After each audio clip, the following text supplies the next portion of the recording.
Je suis content de vous retrouver dans une nouvelle vidéo. Aujourd'hui, on va faire un petit comparatif entre ces deux micros, à savoir le DJI Mic 2 et le Mic Mini. Vous vous demandez sûrement lequel conviendrait le mieux pour vos besoins et surtout lequel est le meilleur rapport qualité-prix entre ces deux micros. Et croyez-moi, le bon choix risque de vous surprendre. Jusqu'à présent, pour toutes les vidéos de la chaîne, j'utilise l'un ou l'autre. C'est du vécu. Ces deux micros ont des capsules omnidirectionnelles, ils ont une réduction de bruit intégrée. D'ailleurs, même le Mic Mini propose deux niveaux de réduction de bruit. Mais perso, je ne les utilise pas, je préfère régler ça en post-production directement sur le logiciel DaVinci Resolve. Ils ont tous les deux des pinces de fixation pour fixer sur un t-shirt ou même une chemise ou un blouson autre, et également des petits aimants.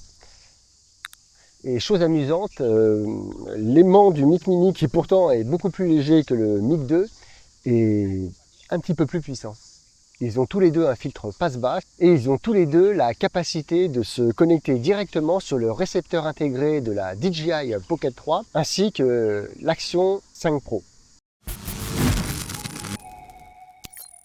Alors le Mic Mini est très discret, hyper léger, mais honnêtement il n'est pas toujours simple à manipuler et pourtant j'ai pas de grosses mains. C'est assez compliqué, surtout si on ne regarde pas le micro, de réussir à appuyer sur ces boutons. A l'inverse, le Mic 2 est beaucoup plus gros, il tient bien mieux en main, ses boutons sont un petit peu plus proéminents et surtout on a un retour par vibration haptique, ce qui fait que lorsqu'on actionne un de ces boutons, eh bien on a un retour qui confirme l'action.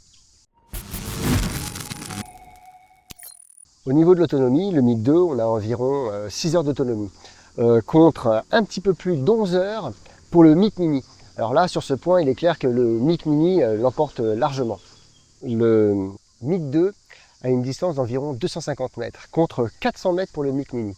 Mais ça, dans la réalité, c'est un petit peu différent. N'oublions pas qu'en fait, on a un enregistreur intégré, ce qui fait que finalement, on a nos limites au niveau de la distance d'enregistrement. Lors de mes tests, j'ai remarqué que c'est surtout le Mic 2 qui fonctionne mieux dans les environnements complexes. Il ne faut pas oublier que toutes ces distances qui sont écrites sur un papier sont réalisées en champ libre. Donc c'est rarement dans la réalité urbaine qu'on va faire nos vidéos. Le récepteur du Mic 2 a un écran LED et tactile intégré, ce qui fait que vous pouvez accéder à tous les paramètres d'enregistrement de votre micro. Contrairement au Mic Mini qui lui a juste un réglage manuel du son. Si vous voulez accéder à ces paramètres, il va falloir activer l'application DJI Mimo et donc sortir son téléphone. Dorénavant, les deux récepteurs ont la possibilité directement de se connecter via un petit adaptateur qui est vendu. Alors ce ne sont pas les mêmes. C'est un adaptateur Cold Shoe MI. On connecte directement à la caméra Sony et ça permet d'utiliser ces deux récepteurs absolument sans fil. Ça, c'est un game changer pour moi. C'est d'ailleurs l'une des raisons pour lesquelles je suis passé d'ailleurs sur des micros de la gamme Sony ECM pour ne plus utiliser de câble jack à connecter sur ma caméra. Le Mic 2 a une prise mini jack qui va vous permettre par exemple de connecter un micro lavalier comme j'utilise actuellement. Ce qui n'est absolument pas le cas du Mic Mini. Il intègre également un enregistreur 32 bits float qui va vous permettre par exemple de ne plus avoir de limite de distance étant donné que vous enregistrerez directement en interne. Et en 32 bits float, c'est-à-dire que vous ne pouvez plus avoir d'utilisation lorsqu'on a un bruit un petit peu proéminent à l'extérieur, voire même si vous parlez trop près de votre micro. Vous pouvez enregistrer à distance, sans connexion avec la caméra, et puis vous faites le montage directement en post-production sur votre logiciel. Actuellement, vous entendez le son du DJI Mic 2, et maintenant on est sur le son du DJI Mic Mini.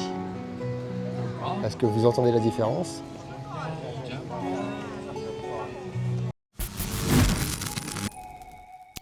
En tips numéro 1, si vous voulez améliorer la qualité de votre micro, il va falloir le rapprocher de votre bouche. Il est clair que la différence de qualité sonore que vous allez avoir est quand même assez notable. Si vous appréciez la chaîne, n'hésitez pas à mettre un petit like, un petit commentaire, ça fait toujours plaisir.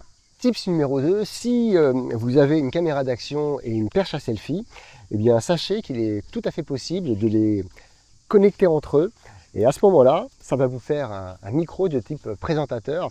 Et ça, c'est plutôt pas mal aussi à utiliser. Tips numéro 3, savez-vous, vous pouvez contrôler à distance l'enregistrement de votre caméra Pocket 3 ou encore Action 5 Pro simplement en pressant le bouton d'appairage de votre micro, que ce soit aussi bien le DJI Mic 2 ou le Mic Mini d'ailleurs.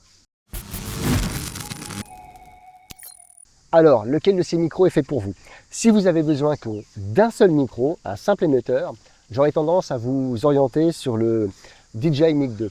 On a juste 40 € de différence entre les deux micros et pour ces 40 €, vous allez bénéficier d'un enregistreur 32 bits float, d'une prise mini jack afin de connecter un micro lavalier, d'une meilleure prise en main et d'un retour haptique lorsque vous pressez les boutons. Et très clairement, ce micro est bien plus ergonomique au quotidien. Alors attention, un cas particulier, si vous désirez directement acheter l'un de ces deux micros pour le connecter directement sur votre téléphone en Bluetooth, il est impératif que vous l'achetiez avec le module de réception. Dans le cas contraire, je vous certifie que la qualité ne sera pas au rendez-vous. Si vous recherchez un pack complet, c'est-à-dire deux émetteurs et un récepteur, j'aurais tendance plus à vous orienter vers le pack complet du Mic Mini. Pour 169 € contre 349 € sur le Mic 2, il est clair que le pack du Mic Mini est un bien meilleur investissement rapport qualité-prix. En résumé, vous êtes créateur solo, vous avez uniquement besoin d'un seul micro parce que vous allez le connecter à une Pocket 3 ou encore une Action 5 Pro. Le meilleur rapport qualité-prix sera pour moi le Mic 2. A l'inverse, vous avez une caméra que vous voulez directement connecter avec son récepteur. Là, dans ce cas, le pack complet du Mic Mini sera un meilleur rapport qualité-prix. J'espère que cette vidéo vous aura aidé à faire votre choix. On se dit à très bientôt dans une nouvelle vidéo.